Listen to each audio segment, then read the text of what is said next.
आने वाले 25 जनवरी को माघ मास की षट तिला एकादशी है। हालांकि एकादशी शुरू हो जाएगी एक दिन पहले, यानी कि 24 जनवरी को शाम को 7:26 से। तो आप 24 तारीख को ना दोपहर से ही चावल न खाना, औरों को भी आप बताना कि चावल नहीं खाना है, शाम से एकादशी शुरू हो रही है। अब देखिए, नाम से ही पता चलता है षट तिला एकादशी। षट का अर्थ होता है 6। भगवान श्री कृष्ण युधिष्ठिर से बता रहे हैं कि इस एकादशी पर तिलों का 6 प्रकार से उपयोग करना चाहिए। पहला है तिलों का दान।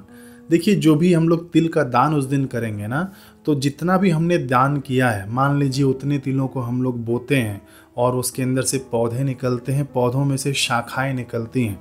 तो भगवान श्री कृष्ण बता रहे हैं कि जितनी भी शाखाएं निकलती हैं उतने 1000 वर्षों तक व्यक्ति स्वर्ग लोक में प्रतिष्ठित होता है। और तिलों का दान आप भगवान शिव जी के ऊपर भी कर सकते हैं। तिलों का दान हम लोग सूर्य का जो अर्घ देते हैं ना, तो उसके अंदर भी तिल डालकर सूर्य भगवान को अर्घ दे सकते हैं। नारायण को नहला रहे हैं अथवा तो लड्डू गोपाल को नहला रहे हैं, तो शंख के अंदर थोड़ा तिल डाल देना और भगवान को नहला देना, ये भी तिल दान हो गया। ठीक है। बाकी जो गरीब आदि हैं उनको तो आप दान करना ही, ब्राह्मण आदि को भी आप दान करना, तिलों का जरूर दान करना। दूसरे प्रकार का उपयोग भगवान बता रहे हैं कि स्नान के जल में आपको तिल डालकर स्नान करना है। तो कौन सा तिल डालें? सबसे उपयुक्त तो काला तिल माना गया है। ठीक है। दान में भी आप काला तिल दान कर सकते हैं। तो स्नान में आप काला तिल डाल देना। और भगवान कहते हैं कि तीसरा प्रयोग है कि इस दिन आप तिलों का उबटन लगाकर स्नान करें। तो उबटन कैसे बनाएं? आप मिक्सर में तिल को पीस देना और वो अपने शरीर पर ऐसे ऐसे लगाकर फिर उसके बाद उसी जल से आप स्नान कर लेना। ये तीसरा प्रयोग भगवान ने बताया। चौथा प्रयोग भगवान बता रहे हैं कि जो भी आप उस दिन जल पिएंगे ना, जलपान करेंगे, उसके अंदर आप तिल डाल देना और वह जल आप पीना। चौथा प्रयोग भगवान बता रहे हैं कि जो भी आप अन्न ग्रहण करेंगे, भोजन करेंगे अथवा तो प्रसाद ग्रहण करेंगे ना, तो उसके अंदर भी आप तिल मिला देना और वह तिल आप ग्रहण करना। अब कई लोग बोलेंगे कि एकादशी है तो एकादशी में तिल खाया जाता है। तो हाँ, बिल्कुल, आप एकादशी के दिन, इस दिन तो कम से कम आप तिल का सेवन कर सकते हैं, लेकिन सूर्यास्त के बाद आपको तिल का सेवन नहीं करना है। अब देखिए, तिल खा सकते हैं, इसका मतलब ये नहीं कि बाजार से लड्डू उठाया और खा लिया। बाजार से लड्डू उठाएंगे ना, तो पता नहीं वह कैसा अशुद्धि से बना होगा, कैसा शक्कर उपयोग किया होगा, किस प्रोसेस से बनाया होगा। आजकल तो गुड़ भी नकली मिलते हैं, तो ऐसे गुड़ से भी सावधान रहना, ऐसे शक्कर से भी सावधान रहना जो आपका व्रत उपवास खंडित करे। ठीक है। कैसे सेवन करना है? यदि आपको कुछ नहीं मिले, जरूरी नहीं है कि आप इसी दिन लड्डू खाएं। 2 तिल ले लिया, भगवान का नाम लेकर तिल का सेवन कर लिया, ये भी आपका तिल का उपयोग माना जाएगा। छठवां उपयोग भगवान बता रहे हैं कि तिल से आपको होम हवन करना है। हवन करने की विधि मैंने अपने YouTube चैनल पर ही डाल रखी है। आप हवन करने की विधि खोज लेना, वहाँ पर आपको मिल जाएगी। तो इस प्रकार से भगवान 6 ढंग से तिलों का उपयोग षट तिला एकादशी के रूप में हमें बता रहे हैं। भगवान कहते हैं कि षट तिला एकादशी का व्रत करने वाले को नरकवास नहीं होता है। एकादशी महात्म्य में वर्णन आता है कि इस दिन यानी षट तिला एकादशी के दिन भगवान को अर्घ्य प्रदान करना चाहिए।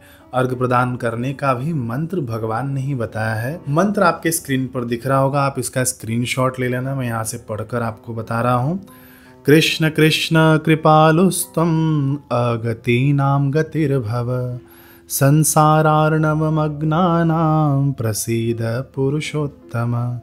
नमस्ते पुंडरीकाक्ष नमस्ते विश्वभावन सुब्रह्मण्य नमस्तेस्तु महापुरुष पूर्वज गृहाणार्घ्यं मया दत्तं लक्ष्म्या सह जगत्पते। इसका अर्थ है कि हे सच्चिदानंद स्वरूप श्री कृष्ण, आप बड़े दयालु हैं। हम आश्रयहीन जीवों के आप आश्रयदाता होइए। हम संसार समुद्र में डूब रहे हैं, आप हम पर प्रसन्न होइए कमल नयन। हे विश्वभावन, हे सुब्रह्मण्य, हे महापुरुष, सबके पूर्वज, आपको नमस्कार है। जगतपते, मेरा दिया हुआ अर्घ्य आप लक्ष्मी जी के साथ स्वीकार करें। तो अर्घ आपको कैसे देना है? शंख में आप जल ले लेना और भगवान के चरणों में अर्घ प्रदान कर देना। बिल्कुल सिंपल और सरल विधि है। शंख नहीं है तो आप तांबे के लोटे में जल ले लेना, पीतल के लोटे में जल ले लेना उसके अंदर तिल डाल देना है ना, अक्षत पुष्प आदि डाल देना, चंदन का पाउडर हो तो चंदन का पाउडर डाल देना और भगवान के चरणों में ये अर्घ आप अर्पित कर देना। ये एकादशी महात्म्य में वर्णन है जो मैंने आपको अर्घ देने की बात बताई है। ठीक है, तो आप ऐसा अर्घ प्रदान करना। और जैसे हम लोगों ने एकादशी व्रत किया है ना, ऐसे ही पारण पर भी ध्यान देना चाहिए। पारण का अर्थ क्या है, यानी एकादशी व्रत को खोलने का, उपवास खोलने का समय पर भी हमें ध्यान देना चाहिए। हरिवासर आदि समय में उपवास व्रत नहीं खोला जाता है। तो ज़्यादा इसमें विस्तार से न जाकर मैं आपको समय बता देता हूँ। उपवास खोलने का समय रहेगा 26 जनवरी सुबह 7:12 से 9:21 के बीच। इसी के बीच में आपको व्रत उपवास खोलना है। अब व्रत उपवास कैसे खोला जाता है इसकी भी एक विधि है, शॉर्ट वीडियो अपने ही चैनल पर है। हो सकेगा तो मैं इसका लिंक डिस्क्रिप्शन में डाल दूंगा, आप उसे देख लीजिएगा। 1 मिनट का वीडियो है, आप लोग देख लेंगे तो समझ में आ जाएगा आपको। एकादशी है तो इस दिन आप जरूर विष्णु सहस्त्रनाम स्तोत्र का पाठ कर लेना अथवा तो सुन लेना। गजेंद्र मोक्ष का पाठ सुन लेना चाहिए अथवा तो कर लेना चाहिए। या आप पढ़ सकें तो अच्छी बात है, नहीं पढ़ सकें तो आपके सहूलियत के लिए इसी चैनल पर है, उसका भी लिंक मैं डिस्क्रिप्शन में दे दूंगा। ये वीडियो आप सभी को शेयर कर देना। बाकी जाते जाते मैं ये बता दूं कि जिस दिन आप व्रत उपवास रखें ना, उस दिन आप व्रत कथा जरूर सुन लेना। व्रत कथा की अलग वीडियो आती है, एज इट इज़ पढ़ा गया है जैसे शास्त्र में पुराणों में लिखा गया है, तो वो भी आप लोग सुन लेना 25 जनवरी को। ठीक है, मिलते हैं अगले वीडियो में। हरे कृष्ण।